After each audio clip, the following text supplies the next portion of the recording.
you guys, welcome back to my channel. I'm super excited today. We're doing a payday routine slash paycheck breakdown. Now, just a little disclaimer, my payday routine is nothing revolutionary. It just works for us. So I just wanted to show you guys what I do when we get paid. Then we are going to break down my actual paycheck to distribute where all the money goes. If you're new here, hi, my name is Alice. I love to chat about personal finance and show you a little bit about my life. My apologies, this video is coming out a little bit late because I have been wildly sick this week. Not like a crazy, terrible illness, just a lot of congestion in my head. Like my sinuses hurt so bad, and the only thing that really helps them is drinking hot liquid on a super hot day. Okay, yeah, let's do this. Let's break down the paycheck and let's do a little payday routine. So a little bit of background, because I think in personal finance context is everything. My husband and I, we have 100% combined finances. So this payday routine slash paycheck breakdown is both of our paychecks. Also, it was a 3 paycheck month for him. I didn't want to do 3 separate videos with one just being like just his paycheck and then our paychecks for the other 2 videos. So this paycheck breakdown actually includes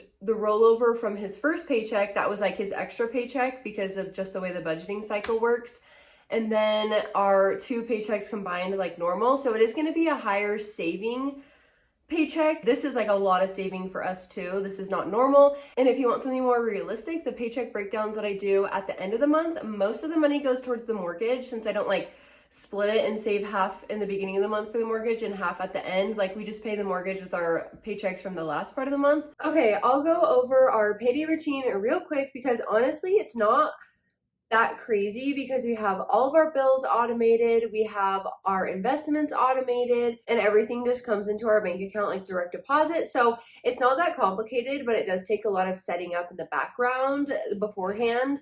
But I just find that by doing that, it's just a much more simple payday routine. So step number 1 is that I input our income into the budget spreadsheet. So I just put it in there. We have a really super easy budget spreadsheet from Etsy. It was like 98 cents. I'll link in the description below if you're not ready to buy a $15, $20, $30 budget spreadsheet yet.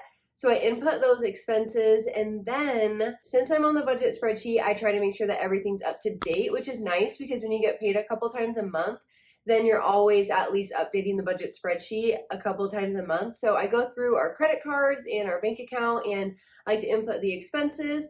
And then step 3 is that I actually go through, and if there's an area in the budget spreadsheet where we need a little bit more help, like say we've already spent all of our gas budget or all of our grocery budget, then we kind of try to rearrange things. I find that sometimes when I overspend in one category, I just kind of want to throw the whole budget out, and I'm like, no, we went over, no more. But if I take a couple times a month to rearrange things and be more flexible with our money, and budgeting to me is really about priorities and less about being perfect. So you have a finite amount of resources, and scarcity mindset says, okay, well, you'll never have enough. And it's true that you won't have enough for every single thing in your life, but you will have enough for the things that you prioritize, hopefully, with the money that you do get from your paycheck. So we try to fix a couple things if some other parts of our budget need love. And we also just talk about maybe what we're going to do, and if that requires money. So one thing, for example, is I budgeted only $75 this month for date night when I realized that I wanted to do a date that was actually $120. But I kind of looked at it and I was like, okay, I need to adjust what I'm going to do, which is I'm going to choose a less expensive date, and we can swap things around. You just got to be flexible. So yeah, that is my quick payday routine. Okay, now let's get to the paycheck breakdown, which is super exciting. So we're working with my paycheck, my husband's paycheck, and then some extra rollover from his last paycheck that was technically his extra one for the month. So okay, so that leaves us with a total of $5,784 left to budget with for this paycheck cycle, which is really exciting. Budgeting when you have a 3 paycheck month is next level. It's so much more fun to budget when you have more money. We would know.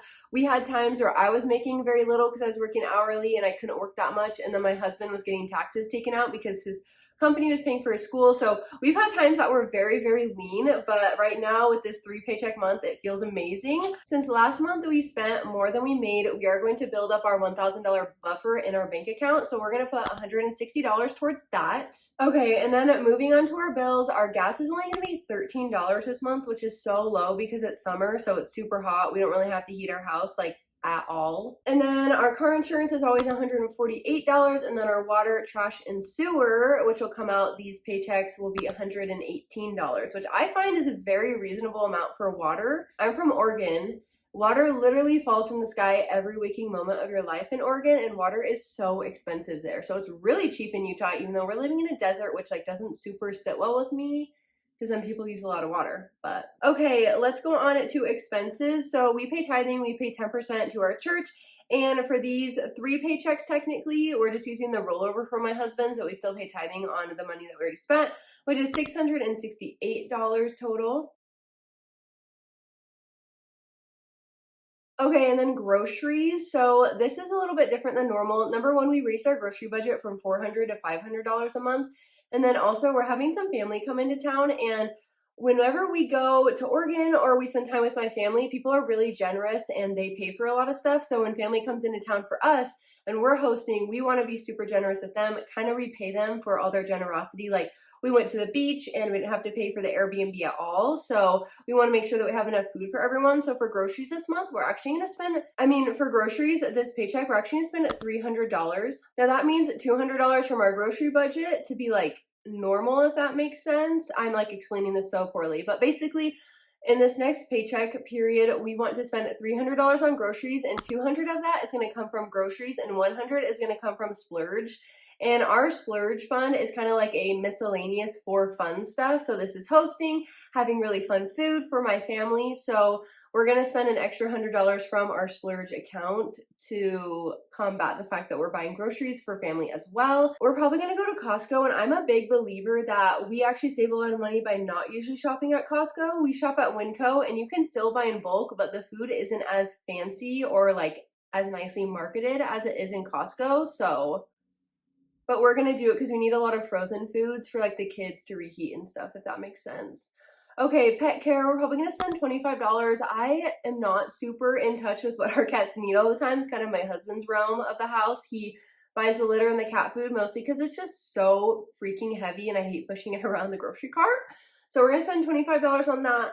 For our house and yard, we've already spent $500 of our budget this month, but that is everything that we needed for our house. So that was 2 nightstands, which were about $400 total, and then $100 of blinds, all from Home Depot. We kind of went on a Home Depot rampage, but for our house and yard, we're going to spend another $200 probably on stuff for the yard. In the summertime, the yard is quite spendy. We spent $20,000 last year putting in our yard, but now we still are just paying stuff. Like it just kind of takes a lot of money to upkeep for sure. Okay, and then for our health, I am expecting a little hospital bill, but I haven't seen anything. And part of me is really worried that randomly I'll be like, oh, no hospital bill, and then it'll end up in collections. Like, I don't know. I don't know if that's a thing, but I am slightly worried about that. So actually, I'm going to budget $75 for that, just in case. Okay, $75 for that.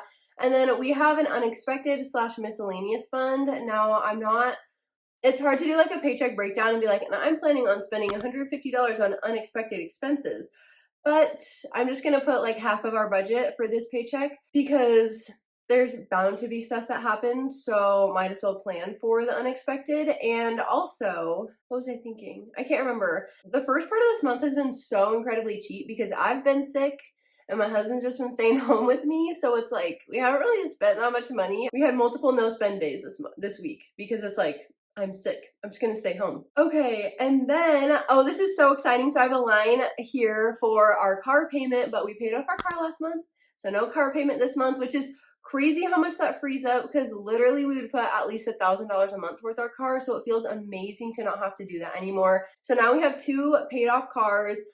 Granted, one's a 2007 and then the other one's a 2016, and they're not ugly, for sure. They're not ugly. They're just not lookers, if that makes sense. But I will say I do feel just like a crap ton of pride when we're driving around our Honda Accord 2007. The bumper is ripped off. We need to get a new one. But I just feel a lot of pride knowing that we're not paying for it. Okay, saving and investing. Now this is the fun part when you are living that 3 paycheck life. For our Roth IRA, we're gonna put $200 in. That's just because we put $100 a week in automated. The emergency fund, we're gonna put $1,000 in the emergency fund, which is awesome because normally that $1,000 would go towards the car, and we've been wanting to increase the emergency fund, but just felt like we couldn't while we were paying off our debt, but now we are, so $1,000. And if we do $1,000 for the rest of the year, we'll hit our goal of $18,000 in the emergency fund, which is so fun. I'm excited. And then $500 towards the car.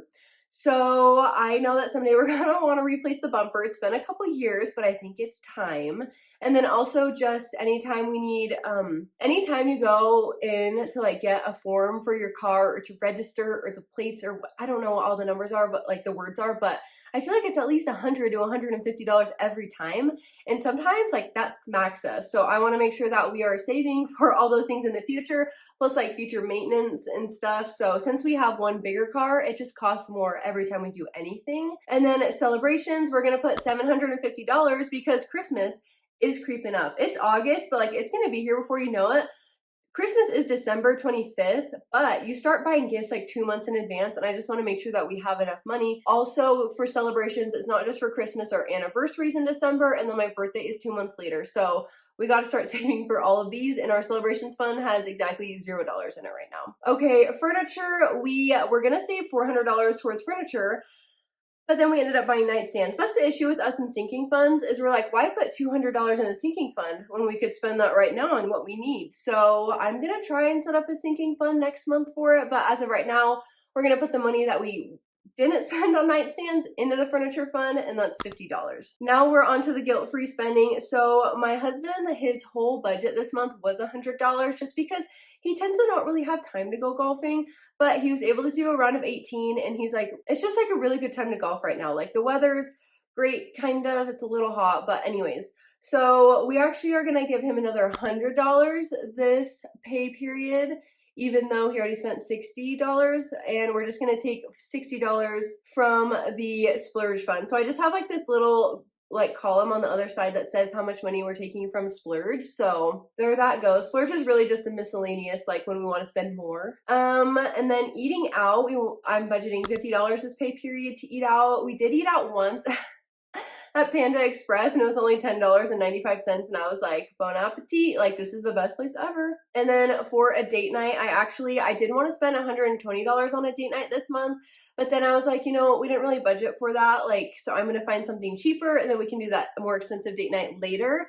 So I found a date night that should be $40 total, like that's the online price, but that's the thing about dates or going out and doing things is really that like phantom tax, or that's like a meme. I don't know, it's like the phantom cost. I think that's what Ramit Sadie calls them, like the phantom cost. So I budgeted $50 for a date that we did last month, and it ended up being $60. So I'm just gonna budget an extra $10 for like tax and tip. Like I don't know what it's gonna be like. All right, that was a lot of chatting, but my total leftover is, okay, this is so confusing. My total leftover is $1,127, which is totally fine because we actually have like $600 of bills coming out next pay period, just how our paychecks lined up. Like that'll be only like $500 left over, and then our normal paychecks combined are $4,000, but then our mortgage is $3,000. So it'll all work out in the end. I actually think having $1,200 left over will feel pretty comfortable / normal for us next time. And yeah, okay, that's my paycheck breakdown. I hope you have a great rest of your day. I'll see you guys later. Bye.